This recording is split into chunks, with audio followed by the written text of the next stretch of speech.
आज लोगों के दिमाग में रहा है राज बब्बर अब विधानसभा में भी भाग्य आजमा सकते हैं। क्या कहेंगे आप? ये कहाँ गया पैसा इसका? कि कौन सा किसके कौन लोग हैं जिन्होंने ये वादे किए, उद्घाटन करके चले गए? ये क्या इसका कोई जो है सुना है मैंने मुख्यमंत्री यहाँ पे कूड़ा देखने आ रहे हैं। इस समस्या से मैं चाहूंगा कि मुख्यमंत्री महोदय इसका जो है कोई ना कोई जवाब जरूर दें। बब्बर साहब किस तरह कहेंगे कि जो कांग्रेस की वरिष्ठ नेत्री थी किरण चौधरी और उनकी बेटी ने भाजपा जो है वो ज्वाइन कर लिया है, कितना नुकसान इससे कांग्रेस को? मैं बहुत दिनों से देख रहा था यहाँ कि इसका गेट बना हुआ सामान्य नागरिक अस्पताल, तो मुझे लगा मैं अंदर जाके देखूं, इसके बारे में थोड़ी जानकारी पता लगी मुझे। मेरे ख्याल से हिंदुस्तान ही नहीं दुनिया में ये पहला अस्पताल होगा जहाँ पे तोड़ के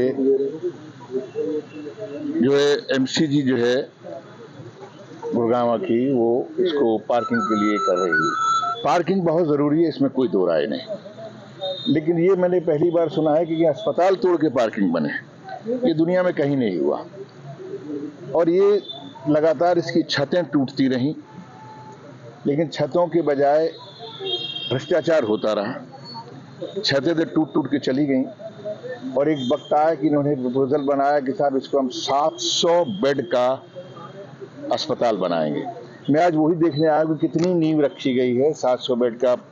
जो पूर्व मुख्यमंत्री थे, जो इनके बाद इनसे पहले जो थे, और अब वो शायद अर्बन डेवलपमेंट मिनिस्टर हो गए केंद्र में, तो मैं जानना चाहता था कि कितने जिम्मेदार व्यक्ति हैं कि जिन्होंने यहाँ पर 700 बेड का अस्पताल अनाउंस करने के बाद में क्या उसके आगे क्या चला, क्या कार्रवाई हुई, क्या यहाँ इस अस्पताल की जरूरत नहीं है।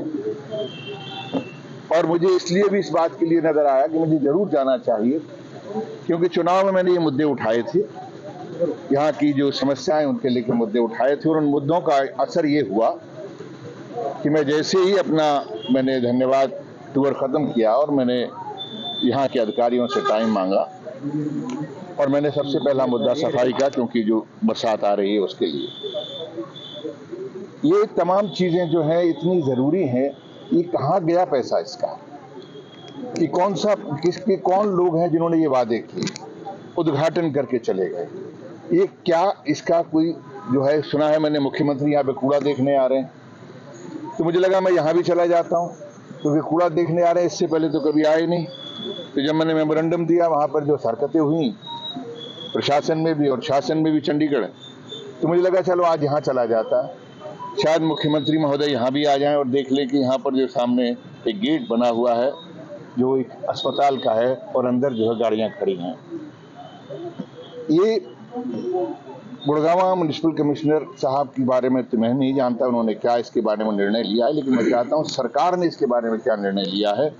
मैं आज के बाद इसको टेकअप करूँगा, और अभी तो मैं सिर्फ इसको उठाकर इस बात का एहसास कराना चाहता हूँ कि देखो, तुम लोगों ने ये कहा था कि तुम जो हो यहाँ पर 700 बेड बनाओगे, 700 बेड का हॉस्पिटल बनाओगे, तुमने जमींदोज कर दिया पूरा का पूरा अस्पताल। और जमींदोज करने के बाद में किसका नुकसान हुआ? गरीबों, मध्यम वर्गीय लोगों का। तो क्या ये चाहते हैं कि मध्यम वर्गीय लोगों का इलाज ना हो? यहाँ से वहाँ कहीं पटक रहे हैं, कोई वार्ड कहीं चला गया, कोई वार्ड कहीं चला गया, और ये बहुत ही गंभीर है।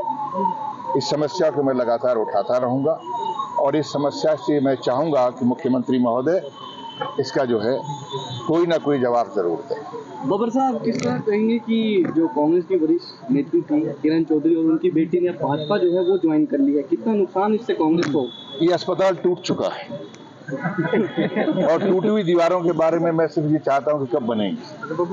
साथ ही बीजेपी कार्यालय भी यहाँ पर, मैं ये कहना नहीं चाहता, वो उनका मामला है। पीडब्ल्यूडी रेस्ट हाउस तैयार हो सकता है। मैं यही चाह रहा हूँ कि देखिए, जो लोगों के निदान के लिए, जो लोगों के जो इलाज के लिए अस्पताल नहीं बन सकता, चलिए खैर उनकी अपनी प्रॉपर्टी है, अपना पैसा है, वो बीजेपी का ऑफिस बनाए, लेकिन पीडब्ल्यूडी का जो उन्होंने रेस्ट हाउस बनाया है, वो रेस्ट हाउस तो ये पीडब्ल्यूडी के अंडर में ही आता है ना, ये उन्हीं का प्रपोजल था ना, 260 करोड़ रुपए का, तो क्यों नहीं बना?